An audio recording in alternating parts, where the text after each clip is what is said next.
Half-Life was developed and released by Valve Software in 1998 and was created using a heavily modified version of the Quake engine called the Gold Source. Both Stephen King's The Mist and the video game Doom served as early inspirations for the game. At the time, Valve felt that video games could be so much more than simplistic shoot-em-up titles and hoped to build a world full of interesting characters with a compelling storyline.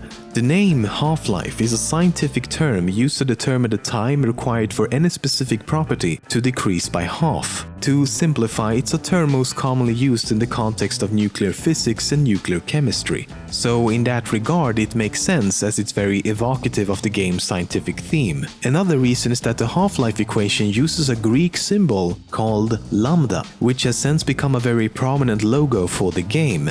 And it might sound familiar as the Black Mesa research facility in Half-Life has a sector called the Lambda Complex. The game was planned to be released sometime in late 1997, but at the last minute they felt the game wasn't good enough, so Valve actually remade the entire game, and in doing so delayed it by almost a year. In November of 1998, the game was finally released, spawning several expansion packs and sequels, none of which would ever have a 3 in the title.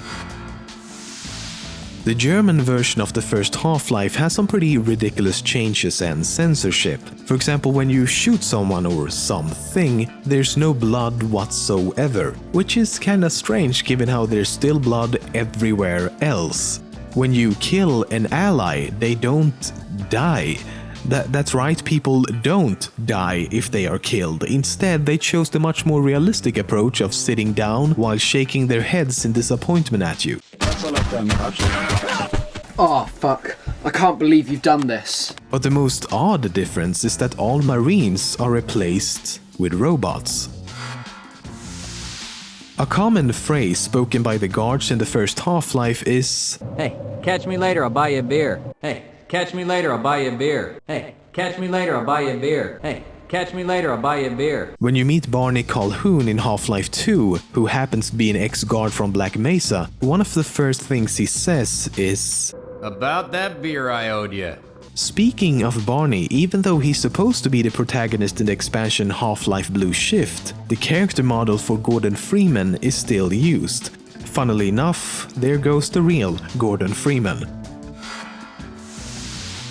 This is the original character model for Gordon Freeman. However, at the time, he wasn't known by that name. Instead, employees at Valve simply called him Ivan the Space Biker. The actual Gordon Freeman came much later and would go through several versions, including different glasses, different suits, and different hairstyles. Speaking of hairstyles, did you know that Gordon Freeman has a ponytail? Well, at least he did in the first game. This is also why it looked like he had a backslick on the title screen of the game. But in Half-Life 2 and all subsequent art for the game, the ponytail is gone. So if you ever thought the Gonarch from Half-Life looked like a giant spider with a giant testicle, you're exactly right. The idea for the Gonarch supposedly came to be when someone at Valve said, "Why don't we put a giant testicle on a 20-foot tall armored spider?" Given this, the name might actually be a combination of the words gonad and monarch. You see, gonad is another word for the reproductive organs, and monarch would refer to the creature's boss status within the game. In Half-Life 2 Episode 2, Dr. Magnuson makes a remark about something Gordon did back at Black Mesa. Oh, and Freeman, if you pull this off, I might just forgive you for that debacle at Black Mesa. You know the one I mean, involving a certain microwave casserole. He's actually referring to a moment in the first game when the player is able to tamper with a microwave.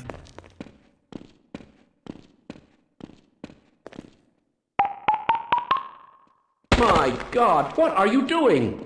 I mean, I gotta give it to the guy though, he has his priorities straight. The world is crumbling down before his eyes, but ain't nobody getting away when fucking with his food.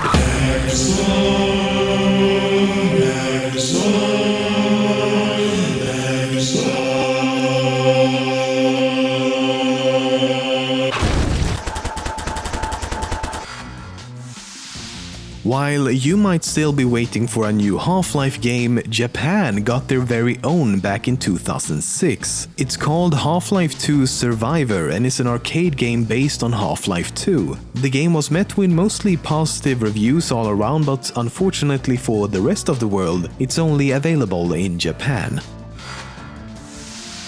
While Half-Life 2 Episode 3 has been confirmed to be in development several times over the past decade, Valve, as we all know, refused to reveal any specifics whatsoever. In fact, back in 2006, the episodic trilogy was to be concluded by Christmas 2007, but we all know that never happened. This has been going on for so long that rumors, leaked information and vague statements indicates that Valve has decided to put their episodic efforts on hold and instead focus development on a sequel, Half-Life 3. But of course, no one really knows. What we do know is that between 2006 and 2007, Half-Life 2 Episode 4 was already being developed outside of Valve by Arcane Studios, the developers behind Dishonored. It carried the working title of Return to Ravenholm and would have been a standalone episode taking place before the end of Episode 2, of course in the zombie-infested town of Ravenholm. In the end, Valve felt that the market was oversaturated with zombie-related titles and cancelled the game before any serious development could begin. Rise and shine, Mr. Freeman. Rise and shine. G-Man. Who is he? What does he want? Why is he sometimes helping you and other times hindering you? Many theories exist and very little is known. In fact, we don't even know his name, if he has one. Valve has never given him an official title and G-Man is simply short for Government Man. The reason he was created in the first place was because Valve wanted a character that was neither an ally nor an enemy to the player, leading to his enigmatic behavior.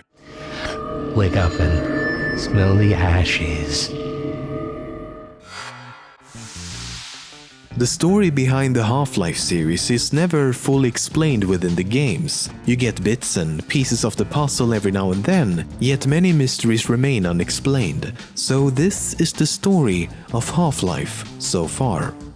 It begins with the Combine Empire, a powerful intergalactic organization composed of a massive variety of both allied and enslaved species. At some point before the events of Half-Life, the Combine invade the homeworld of the Watergons. This forced them to escape to the border world, Zen. Zen is a sort of subway station that can be used to cross dimensions, but their escape was short-lived as they now became enslaved by Zen's ruler, Nihilanth. Back on Earth, scientists at Black Mesa are experimenting with teleportation technology. This eventually leads up to the Resonance Cascade, or the Black Mesa incident, secretly orchestrated by the mysterious G-Man. This event forms a portal between Black Mesa and Zen.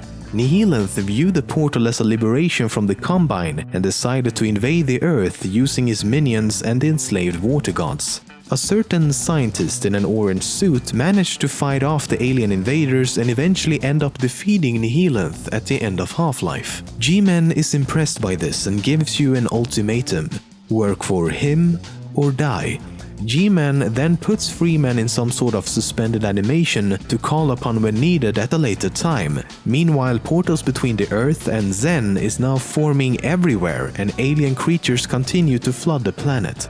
Ever since the event, the Combine has kept a close eye on Earth and finally decide it's time to make their move. The Combine invasion begins. Earth's population is reduced even further and the Watergons, wanting revenge on the Combine, team up with the remaining rebel forces. In fact, the Watergons now see Gordon Freeman as a sort of messiah after he freed them from Nihilanth. The Combine Empire continue their reign of fear and slowly turns humanity into a slave race. Around 20 years after the events of Half-Life, Freeman is awakened by G-Man and the events of Half-Life 2 begin to unfold. Freeman starts a revolution which leads to the downfall of the Citadel in City 17.